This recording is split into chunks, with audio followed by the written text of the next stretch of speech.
O governo federal publicou na última sexta-feira a portaria que declara o fim da emergência em saúde pública por causa da Covid-19. Mas várias normas vão continuar valendo pelo menos até o mês que vem. E muita gente ainda tem dúvida sobre o que realmente irá mudar daqui para frente. Vamos acompanhar na reportagem.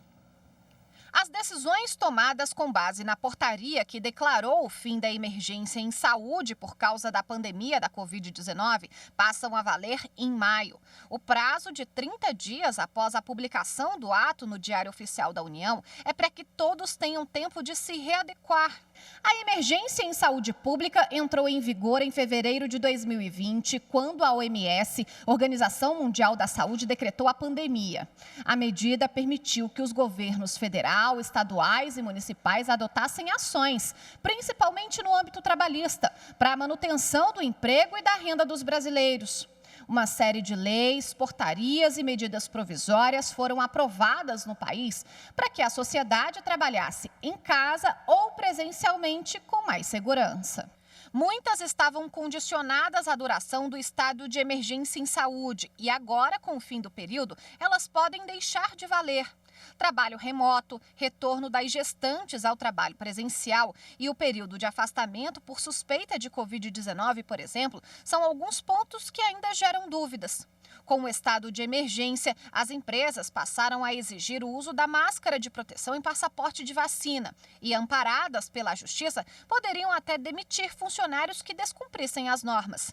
O ministro da Saúde, Marcelo Queiroga, defende o fim de todas as exigências, mas admite que a portaria não tem poderes para isso e que provavelmente muita coisa vai parar no judiciário. O Ministério da Saúde, com a portaria, só tem a prerrogativa de encerrar a duração da SPIN. O que decorre daí, às vezes depende de decretos de estados, de medidas de município, como você bem citou, e hoje tudo vai dar trabalho ao ilustre senhor ministro Ricardo Lewandowski, né? E não sou eu que crio o trabalho para ele, são os outros.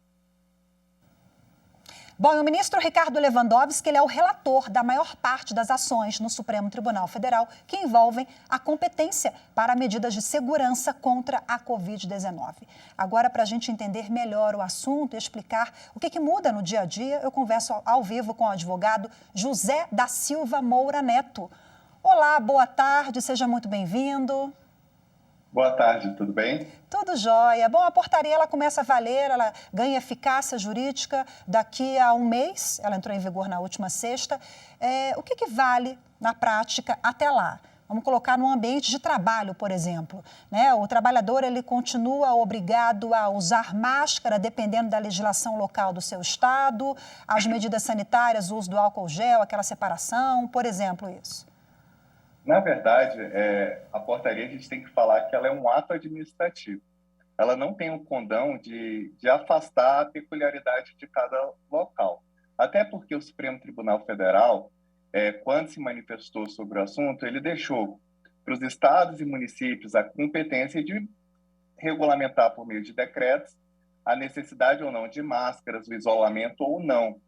Então, o que acontece? A portaria, na prática, ela vai evitar, né, que as pessoas sejam multadas, né, pela Anvisa ou tenha algum tipo de penalidade em decorrência disso, basicamente. Então, o que acontece? Pense local, né, para agir global. Então, vamos pegar o exemplo do trabalhador que trabalha com alimentos. Uhum. Normalmente, você mesma vê que todos estão de máscara, pela questão da gotícula. Então, a gente não pode pensar que ela vai ter uma ampla valência. Esse período de 30 dias é tão somente para quem for retirar as máscaras e se adaptando, né, de acordo com a peculiaridade do ambiente de trabalho. Eu acho que falando em adaptação é o que muita gente vai fazer até lá, né? Tanto empregadores quanto trabalhadores também, porque muita gente tem dúvida do que vale, o que não vale. Para gestante, por exemplo, a medida que está valendo é aquela que foi recém-publicada sobre o retorno da atividade da grávida ao trabalho?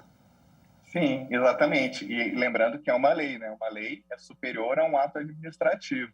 Então, vai depender da questão da gestante, da vacinação, do risco para o feto, né? Nos casos em que não for possível a vacinação, a gestante vai ficar no home office.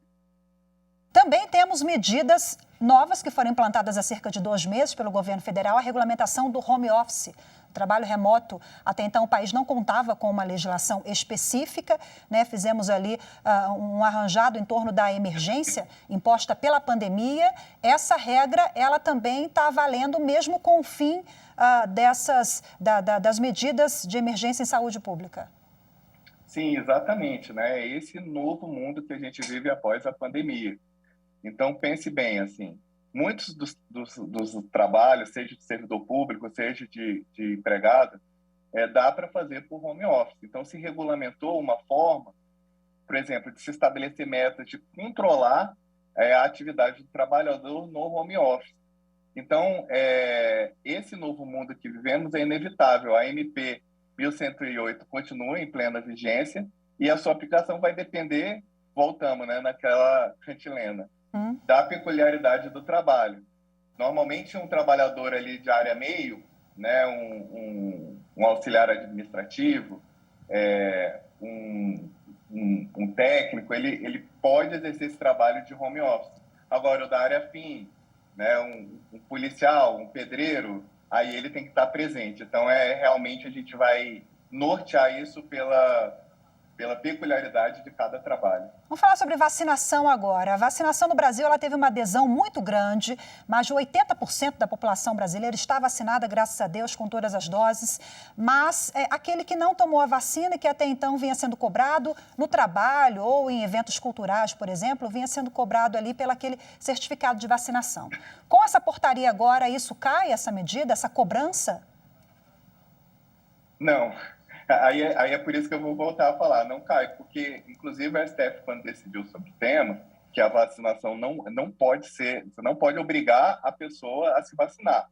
Contudo, você, forçadamente, né, digamos assim, contudo, a pessoa pode ser obrigada indiretamente. Tanto é que teve aquele caso do empregado que não quis se vacinar e foi demitido. Como diz Nabucco, ninguém é livre para arriscar a vida dos outros. Então, vai depender do ambiente e do local. Vamos lembrar que tudo, para a audiência, tudo está governado pelos índices de transmissão da Covid. Então, quando o índice ultrapassa 1, as máscaras têm que voltar, essa é a recomendação da OMS. Então, tudo vai depender muito de várias variáveis, como o índice de transmissão, o local, né, o risco de contágio, né, chama biohazard, né, vai depender de tudo isso. Então, pense assim, a academia, por exemplo, tirar a máscara da academia, já pode.